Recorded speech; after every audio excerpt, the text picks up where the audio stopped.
Hi there, and welcome to the Daily Gardener, and thank you so much for listening. I'm your host, Jennifer Ebling, and today is March 18th, and there are just 2 days until the first day of spring. And I like to say that spring is moving in on us as fast as Creeping Charlie in my garden. I hope that drew a smile because I worked on it all morning. Here's today's show. Today we celebrate the birthday of a man that many of us have heard about, but the details of his life story are even more compelling than the legend that is part of his legacy. We'll also learn about a gardener and a broadcaster who was beloved by millions and who started off his lifelong career as a gardener at Windsor Castle. We'll hear an excerpt today from one of my favorite meditation books on nature, and we grow that garden library with an oldie but goodie, a classic workbook on garden design. And then we'll wrap things up with the story of a philanthropic gardener who left her mark with her garden, her work at the New York Botanical Garden, and with her magnificent idea for a garden at the 1939 World's Fair. Now, before we get to all of that, and before we get to today's garden news, I just wanted to share something with you that I thought might be helpful. I don't know about where you live, but in Minnesota, depending on your county, you may get a flyer where you can purchase various trees and shrubs from your county. In fact, up here at the cabin, I received a very nice list of about 50 different trees, and it appears that the price for many of these is around $30. Now, I like to do this in an effort to support my county, but also there are times when the trees and shrubs that are on this list can be difficult to find. They might not be available in a garden center near me, so I generally order at least a couple of items from this list. Now, if you've already gotten some type of offer for trees and shrubs from your county, go ahead and do your homework. Give them a call, talk to them about the particular trees and shrubs that are available to you. Make sure you understand how you can get them, because in my brochure, it says that if I don't pick these items up by the beginning of April, then I will forfeit my order. So you don't want that to happen. And also, you do want to understand exactly the size of those trees and shrubs and what kind of container they're growing in. It's time for today's curated garden news.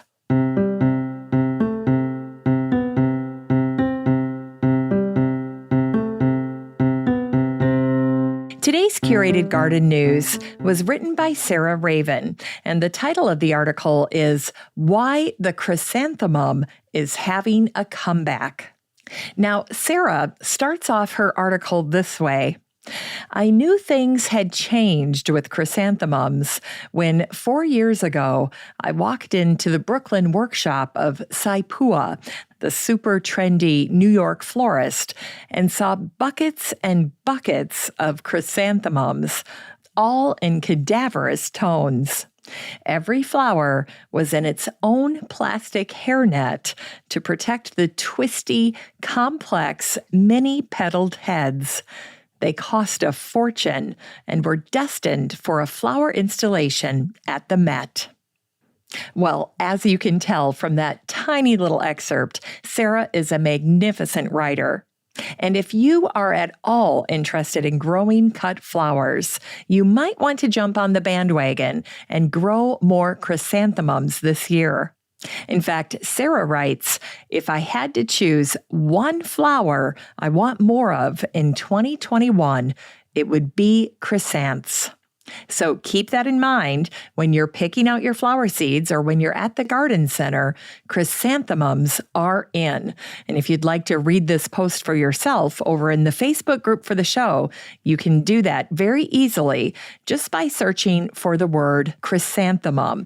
And if that's too hard to spell, then search for the word comeback, because that's also in the title of this post. Why the Chrysanthemum is having a comeback. Anyway, this is a wonderful little article, and I hope you check it out. If you are not in the Facebook group, don't worry about it. You can join at any time. You have a standing invitation. It is totally free, and it is a completely private group. So what you share in the group, for instance, if you share pictures of your garden, or if you comment on other people's posts, it can only be seen in the group. Now, how you join the group is very simple. The next time you're in Facebook, just type in Daily Gardener Community, where you'd search for a friend and then request to join.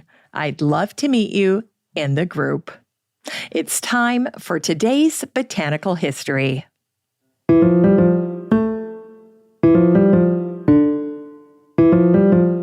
Here's botanical history for today, March 18th. Today is the anniversary of the death of John Chapman, better known as Johnny Appleseed. He died on this day at the age of 70 on March 18th in 1845. Johnny was born in Massachusetts. In fact, the street where he was born is now called Johnny Appleseed Lane. As a young man, Johnny became an apprentice to an orchardist named Crawford. And the image that most of us have of Johnny traipsing through the country, planting one apple tree at a time, is sadly off base. That's not actually how things went for Johnny. He actually traipsed through the country planting entire apple orchards. And then after he planted an orchard, he would protect the grove by building a fence around it. And then he'd arrange a deal with a neighboring farmer to sell trees from the orchard in exchange for shares. It was a genius setup. And every time I think of a community garden or hear about a school or a city that rejects a community garden, I always think of Johnny's ingenuity because he knew how to overcome that objection of who's going to take care of this garden. And he incentivized people to do just that. Now, during his life, Johnny had a particular regard for and relationship with Native Americans who regarded Johnny as a medicine man. At the same time, Johnny wanted early American settlers to succeed, and he often acted as a one-man welcome wagon. He'd often show up at the door of a family who had just settled in the area, and he'd give them a gift of herbs as a gesture of welcome. And most people are surprised to learn that Johnny was an expert in more plants than just apple trees. In fact, he was one of our country's first naturalists and herbalists. And Johnny regularly used many herbs for healing, such as catnip, horehound, pennyroyal, rattlesnake weed, and dog fennel. In fact, dog fennel, or eupatorium, was also called Johnny weed because Johnny planted it, believing it was anti-malarial. Now, whenever I hear the word eupatorium, I always think Joe Pye weed. That is a plant that is closely related to eupatorium or dog fennel. And like the dog fennel, it is a prolific spreader in the garden. Now, unfortunately, dog fennel is not something you want in your garden, as it is a noxious weed. Now, today, the Johnny Appleseed Center is located on the campus of Urbana University in Urbana, Ohio, and it holds the most extensive collection of memorabilia and information on Johnny Appleseed. And in 1999, seedlings from the last known surviving Johnny Appleseed tree were transplanted into the courtyard around the museum. Now, I thought I would end this little segment on Johnny Appleseed by sharing with you some fun apple facts. First, the crabapple is the only apple that's actually native to North America. A medium apple is about 80 calories, and apples are fat, sodium, and cholesterol-free. And the old saying, an apple a day keeps the doctor away, is actually from an old English adage that went like this: to eat an apple before going to bed will make the doctor beg for his bread. Apples are a member of the rose family, and the science of apple growing is called pomology. And apples come in all shades of reds, greens, and yellows. Now, in terms of photosynthesis, it takes the energy of 50 leaves to produce a single apple. And back in 1647, America's longest-lived apple tree was planted by Peter Stuyvesant in his Manhattan orchard. It was still bearing fruit when a derailed train struck it in 1866. And finally, here's my favorite little-known fact about apples. Back in colonial times, an apple was known by two charming common names: the winter banana and melt in the mouth. Who knew? And today is the anniversary of the death of the British gardener, broadcaster, and writer Percy Thrower, who died on this day, March 18th, in 1988. As a young boy, Percy wanted to grow up to be a head gardener just like his father. And after spending his entire childhood learning from his dad, he became a journeyman gardener at Windsor Castle at the age of 18. Along with 20 other gardeners, Percy worked at Windsor for 5 years, and he eventually married the daughter of the head gardener, Charles Cook. And by the time Percy and Connie Cook were married, he was working for Queen Mary as the head gardener at Sandringham, and in honor of his wedding, Queen Mary gifted the couple a beautiful set of china. Now, during World War II, Percy became a major voice for the Dig for Victory campaign. He put on educational seminars at the local parks, and he spent hours working as a volunteer. And in 1946, at the tender age of 32, he was made the Parks Superintendent of Shrewsbury. This was a watershed event. Percy was the youngest Parks Superintendent in the history of England. Now, this was a big job. He had a staff of about 35 gardeners to manage, and while most people thought he would stay in position for only about 4 or 5 years, he actually ended up holding this post for almost 30 years. It was during his time at Shrewsbury that he made his very first television appearance, and of course, during the episode, he featured his garden. And this appearance led to a long career in television and broadcasting for Percy. In fact, the great Alan Titchmarsh credits Percy with inspiring him to pursue gardening. Now, sadly, toward the end of Percy's career, he was dropped by the BBC after agreeing to do some commercials for a group called Plant Protection. The move marked a milestone for Percy, and it was bittersweet. And he later recalled that his deal with Plant Protection was the best contract he'd ever signed. Toward the end of his life, Percy began taking people on tours of European gardens. And he even established the Percy Thrower Floral Tours Company. And when he wasn't taking people on trips to Europe, he spent his time showing English gardens on the weekends. And it was on one of these trips that Percy's health took a turn for the worse.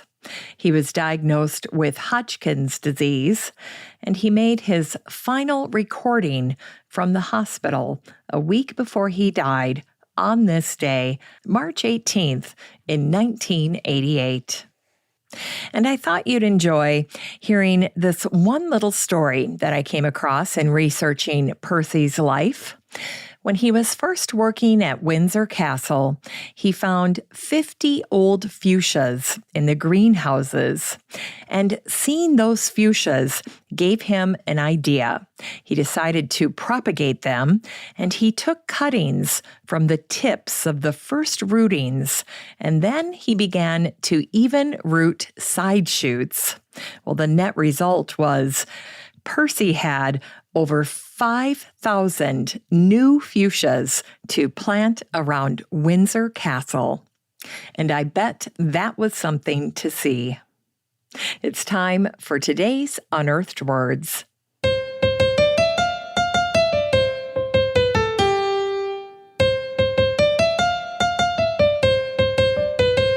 Today's Unearthed Words come to us from William Ashworth from his book, The Left Hand of Eden.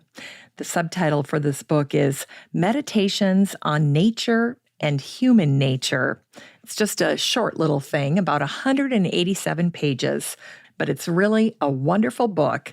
So if you're looking for a book of meditation, consider The Left Hand of Eden. And here's an excerpt from the prologue. The word nature comes down to us from the Latin natura. It is derived from natus, birth. And in its original usage, it simply meant physical kinship, the innate characteristics and traits shared among family members as a result of their common genetic heritage. We use this sense of the word today when we refer to human nature or to the nature of things. But natura was also used in Latin to differentiate the natural world, the world of born, from the manufactured world, the world of made. And it is the twist we have given to this alternative meaning that has gotten us into trouble. For the Romans, the second meaning was a logical extension of the first. For us, it has become a separation between two radically different types of reality, the works of God on one hand, and the works of technology on the other. We look at our cities and our automobiles and our computers and our TV dinners and think we have created something. We have not. All we have done is used pre-created rules to put pre-created things together in new ways.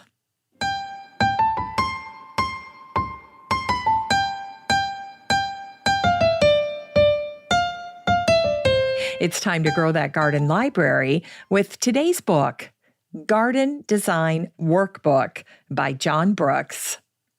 This book came out in 1994, and the subtitle is A Practical Step-by-Step Course. Well, this book is a garden classic. It's an oldie but goodie, and if you're just starting out in garden design, this is really a book that you should have. John is really a master designer, and in his book, he includes many helpful hints and instructions for creating practical designs for your own garden. And way back in the early 2000s, I first bought this book when I became interested in landscape design. So my copy is dog-eared and all marked up. And it's a little bit of a trip down memory lane when I flip through the pages.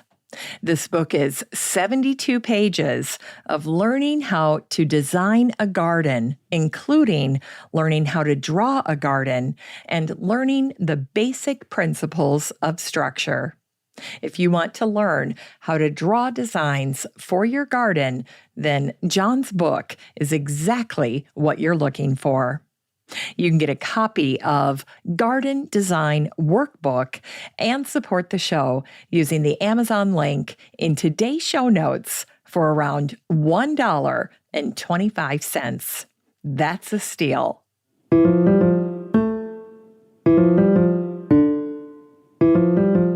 Finally, here's something sweet to revive the little botanic spark in your heart. It was on this day, March 18th in 1969, that the philanthropist and gardener Harriet Barnes Pratt died. Harriet had married Charles Pratt, who was the son of the founder of the Pratt Institute and also a founder of Standard Oil, which became Exxon. Now, Harriet and Charles had a beautiful estate in Glen Cove, Long Island. During their free time, the two worked together to install and design their gardens. Charles would site the locations, and Harriet would design the gardens and select the plants. The Pratts called their garden Wellwyn, and it was important to them to have continuous bloom throughout the growing season. And in this regard, they often referenced something that Sir Francis Bacon had said, that there ought to be gardens for all the months of the year. Now, Harriet did tremendous work with the New York Botanical Garden, and she spearheaded many initiatives like a beautiful flower show in the museum building back in 1915.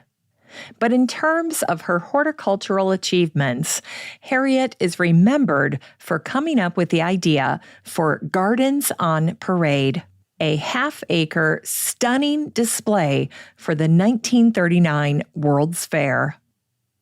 In addition to pulling together the 50 gardens that made up Gardens on Parade, Harriet led the effort to secure funding for this magnificent exhibition. Now, in today's show notes and over on the Facebook group for the show, I've included a link to a website that includes many, many photos of Harriet's beautiful Gardens on Parade, which was described in the Herald Tribune at the time as the most stupendous, most magnificent, most gorgeous exhibition of flowers, shrubs, and other horticultural beauties ever assembled. And today there are many wonderful quotes from people who had the honor and the privilege of viewing Harriet's Gardens on Parade. One person raved, "I visited the Gardens on Parade at the New York World's Fair this morning. They are delightful. Mrs. Harold Pratt and all the other ladies connected with the gardens were very charming. And they sent me away with a sweet little corsage of carnations, which gave off the most delicate perfume all the way back to Washington." Thanks for listening to The Daily Gardener. And remember, for a happy, healthy life, garden every day. Hey, thanks for spending part of your day with The Daily Gardener. If you want to read even more botanical brevities, just head on over to thedailygardener.org. That's where you can find all the stories, biographies, and books that I share on the show. And while you're there, be sure to sign up for my free Friday newsletter. It has lots of goodies in it, and I try to make the newsletter like you're getting a marvelous letter from a garden friend. You can always find The Daily Gardener on all your favorite social media. You can follow the show on Twitter, and you have a standing invitation to join the free Facebook group for listeners of the show. Just search for Daily Gardener Community the next time you're on Facebook and request to join. Last but not least, you can easily share your gardener greetings or book submissions by emailing me at jennifer@thedailygardener.org. The Daily Gardener is produced in lovely Maple Grove in Wyoming, Minnesota, with the help of Paige Mance, Brooke Bierbaum, and Eric Begay. I'm your host, Jennifer Ebling, and as always, have a great day in the garden, and we'll see you tomorrow.